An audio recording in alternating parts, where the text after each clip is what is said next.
If you're going to get 5 inches, almost 5 inches of rain, it's going to flood it. Whoa, everything's floating away. Sort of kind of like, do I still want to live here or do I want to move? We're not technically closed. It just means that we will be selective about who's allowed into the facility. There's no more privacy anymore. Happiness is personal. They're basically turning hundreds of thousands of users into guinea pigs. Now, from Arkansas's News and Information Center, this is THV 11 This Morning. Well, good morning to you. Thanks for joining us. It is Tuesday, July the 1st. June is in the books. Say goodbye to June. Yes, half of the year over, done with. Really? Yes. January, March, April, May. We've completed 6 months. Got 6 more to go of 2014. Hard to believe. Ashley Blackstone, Good Tom morning. Brandon. Elise is off this week. She'll be back with us, and we hope you're having a great start to your Tuesday. And I'll tell you what, with what's in the forecast, it should put everyone in a wonderful mood, because by the time we roll around to fireworks time and We're the gonna weekend, have some great weather. some nice weather coming in. This is something we don't typically get. It's been very Yes. soggy. June is going to go down as one of the wetter Junes Oh, it was a on mess record. after this past weekend. Yeah. A lot of farmers in eastern Arkansas are struggling this morning with their soybean crops. We're going to have an update on that story coming up. Elisa Raymond came in and said, so where do I need to go here? I said, just go east. You'll see the Yes. water. Some places picking up as much as 6, 8, 10 inches of rain. And this was Saturday night into early Sunday. So they need a few days to dry out. Now, before we get to weather, we want to say good morning. We still have a few coffee cups coming in, and I just want to say good morning to the folks at Edward Jones. David Butler out of Cabot. Thank you, David, for sending this in. We appreciate it. Tom, my coffee kind cup's of, empty right now. I got to go fill it up. Like you've had time to fill it up. I know. It's been a busy morning, but I hope to do that here in the next couple of minutes. But it is 5:02, and let's start with a check of your forecast for today. And yesterday, I know, was very, very hot and sticky. It was, and today will be just as hot of a feel with afternoon heat index values around 100 to 102. As a matter of fact, one more very hot and muggy day. And honestly, I think we're getting off kind of easy here, because just in recent memory, I remember some hotter summers. So we start off June very wet. That actually helped keep the temperatures down a little bit.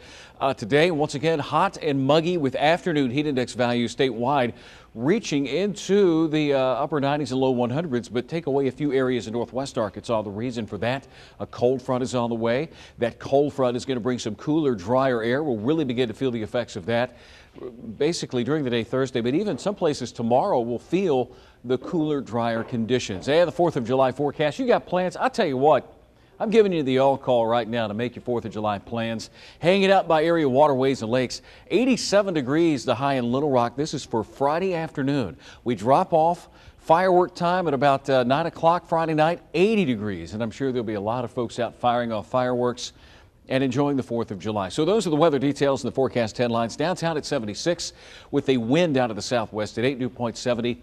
It feels like 76 this morning, but the skies are partly cloudy to mostly clear, and numbers around Arkansas from 72 Mountain Home, 75 Texarkana, Mena 77, Stuttgart 75, and Monticello at 76 as well. Here's your Tuesday planner. Before we send things over to Ashley, we'll warm up quickly again. Look for lower 80s by 9 o'clock to 90 around noon. And this afternoon, a slight chance of a thunderstorm over the northwest. Heat index values this afternoon will range from 93 to about 102 statewide, wherever you are. Central and southern Arkansas will feel hotter. So from here, we send things now to Ashley with your news. All right, Tom, thank you. Farms in eastern Arkansas, like we mentioned this morning, still underwater. Parts of Prairie and Woodruff counties got more than 10 inches of rain over the weekend. University of Arkansas Cooperative Extension Service agents were out yesterday surveying that crop damage. The American Red Cross also out helping. Volunteers distributed more than 50 cleanup kits. And a story that's getting a lot of buzz on our website this morning. Searcy police arrest a teen for killing his 4-month-old daughter. 19-year-old Dustin Watson is facing murder charges. He was taken into custody yesterday. Reports show on June 19th, the infant was taken to the ER with a head injury. She later died. Investigators determined that he was the one responsible. Watson's bond is set at $500,000. Happening today at noon, the Pulaski County Jail will once again shut down because of overcrowding. The issue is currently on the agenda at the special session with lawmakers. Sheriff Doc Holliday says he's budgeted for 1,210 inmates, but right now there's 1,281. It's not a situation that's going to be fixed overnight, but it is a situation that can be fixed once the state addresses their overcrowding at the state prison level. Holiday says just because the jail is closed doesn't mean that arrests will not be made. They'll just be more selective on which inmates are booked into their facility. Also today, the Robinson Center in Little Rock will close. For 76 years, the auditorium has welcomed guests for a variety of events, but now the facility will undergo extensive renovations costing nearly $70 million. It's projected to be open in the fall of 2016. Coming up later in the show this morning, THV 11's Marielle Mose will have more from the center with some more details for us. Authorities say they still don't have any solid leads in the search for Timothy Bo Buffington.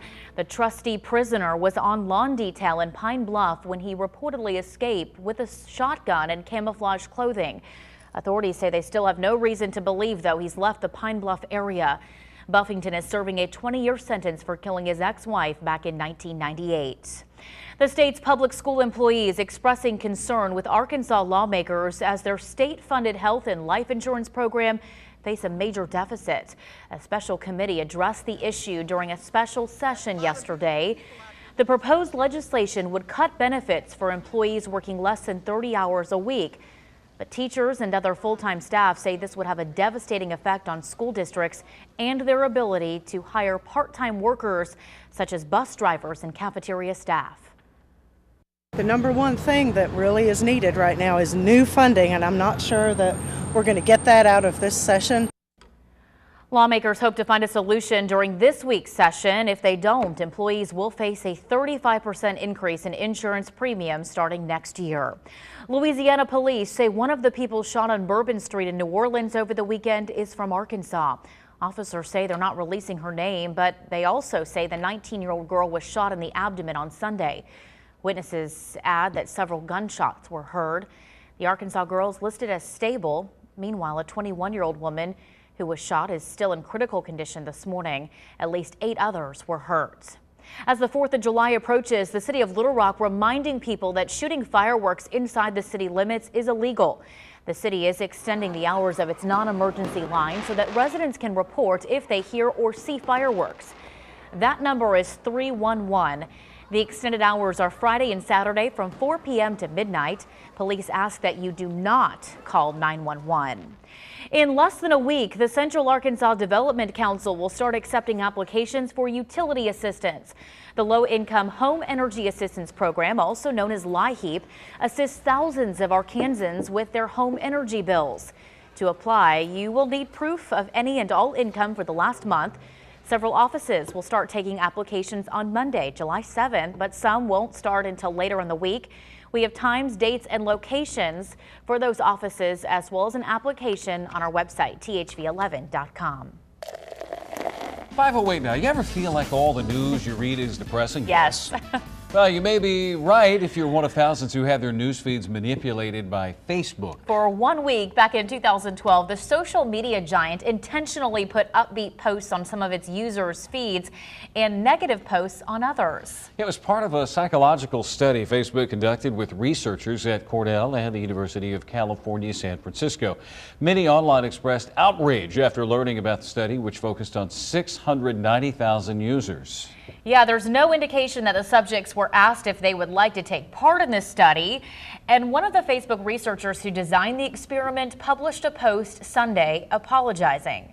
A spokesman for the company said the company frequently does research to improve the site's content and that they never collect unnecessary information. Now, in case you were wondering, the study found people who got bad news were slightly more likely to write negative posts. You think? Yeah, those who heard good news responded more positively. You know what's interesting about this? We mentioned this happened back in 2012. Why are we just now hearing about this? Well, lingering effects. I guess so. You know, people just now complaining about it. About Facebook, if you notice, sometimes it gets a little ugly. And all it takes is for one post. A little ugly? Okay, it gets a lot ugly. You just got to stay away from religion and politics on Facebook because those two things are so polarizing. We like to keep it positive. Like to keep it positive. Whether you're heading to the beach or maybe having a picnic, we want to see what you're up to this summer. We're asking you to snap a selfie and share it with us. Yeah, there's still lots of summer ahead, so wherever you're going, we'd love to go along for the ride. Or if you're staying right here in Arkansas, that is perfectly all right as well. Make sure to use the hashtag #BeOn11. Post your pic on our website at thb11.com. Yeah, and we're going to show the summer selfies during our commercial break. So if you hear the music, then you know that we've got Come selfies to your coming TV up. screen. Lots of good ones coming in. Well, take a look here. This one girl is ruling the world. We're talking about Beyonce. Find out what list she's topping now. That and a story coming up in our entertainment headlines when we come back. And after the break, we're talking about your forecast. Another hot and sticky one today before things cool off. We'll be right back.